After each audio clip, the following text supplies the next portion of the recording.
Game starts! Welcome to BitBull, the fastest gamer alive! Bonus video!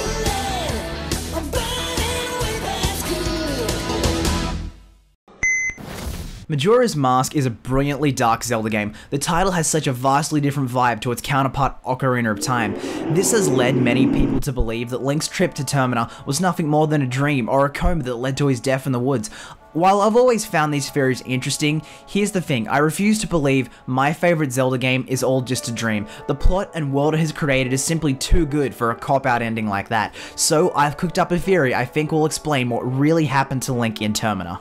So before we look at Termina, we have to take a deeper look at the hero who travels there. Link is a Hylian hero raised in the Kokiri Forest. The events of Ocarina of Time come to pass, and the young man has embarked upon a grand quest across the globe to vanquish the evil wizard who was holding the castle capital.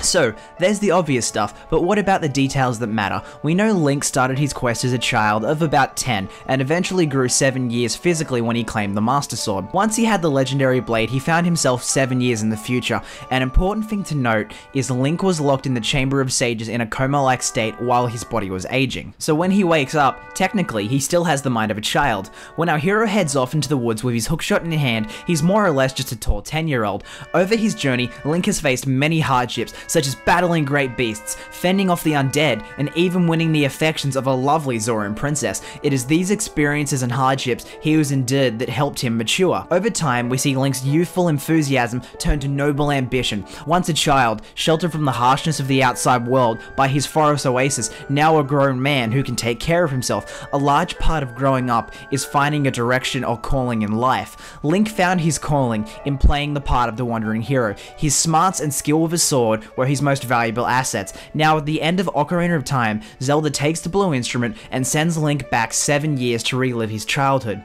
This is where the Princess of Destiny ruins everything. Link has already chosen his direction in life and achieved his greatest feat. He saved the entire world. Zelda wanted to give Link back his childhood. All she really did was steal his future.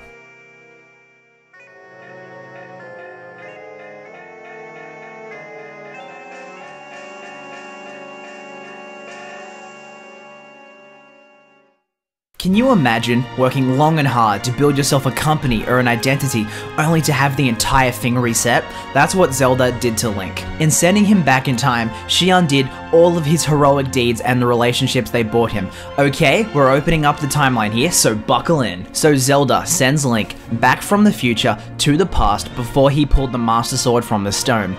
So the future timeline still exists, but with no Link. With no Link to protect it, the people were helpless when Ganon returned, and the world was flooded, thus beginning the Wind Waker. Meanwhile, in the past timeline, Link warns the royal family of Ganon's plot and they execute him, preventing the timelines from ultimately connecting. In the past, a now fully matured Link, stuck in a child's body, is looking for a friend he lost, thus beginning his adventure to Termina.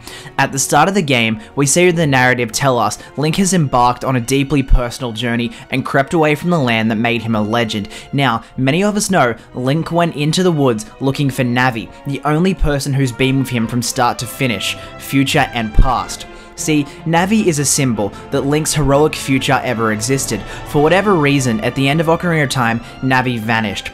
After some time had passed, it would seem to Link that the future he had will never come to pass and it's just a distant dream, and with it, his glory will fade into the abyss. At the climax of Ocarina of Time, Link had matured into a man after enduring many hardships. He found his place in the world at the expense of having his childhood cut short, and he was okay with that. Now a mature man, thrust back into the life and body of a child, Link went searching for the one tie to the bright future he had, Navi. Anybody who played the games will know Link never did find his fairy, but what he did stumble upon was the weird and wonderful land of Termina. I believe Termina was calling to Link because the Goddess of Time needed to teach him a lesson. Link needed to learn to accept that the golden future that lay 7 years ahead of him was gone, so he could move on with his life. In order to achieve acceptance, he needed to go through the 5 stages of grief. Clocktown, denial. People refuse to believe the moon will fall. The Southern Swamp, anger. The Deku King's wrath harms an innocent. Snowhead, bargaining. A fallen Goron hero begs Link to be revived. Great Bay, depression. A fallen Zoran guitarist laments in his failure to save his children. And finally, Icon of Valley. The restless spirits finally accept death and move on to the great unknown. After experiencing these stages, Link has learned a lesson and is ready to return to his life in Hyrule, hopefully making the most out of it. Our hero rides off into the light, lesson learned. What comes next? I'll get to that later. Let's focus on Termina for the moment. I think Termina is a realm created by the goddess of time. When you think about it, alongside the four giants, characters praise and plead to the goddess of time. You see, when Hyrule was created, the three goddesses gave it life, lore, and knowledge. Now, I believe the goddesses intended for their creations to be eternal. When the goddess of time added her gifts to the land, time started to flow. Things in Hyrule had begun to fade, as they tend to do with the passage of time. The only place untouched by time was the Kokiri forest. Time ceases to pass here, as we've seen it's home to the immortal children, the Kokiri. We've seen when Link grows up, his friends in the forest stay the same, often commenting he reminds them of somebody they used to know.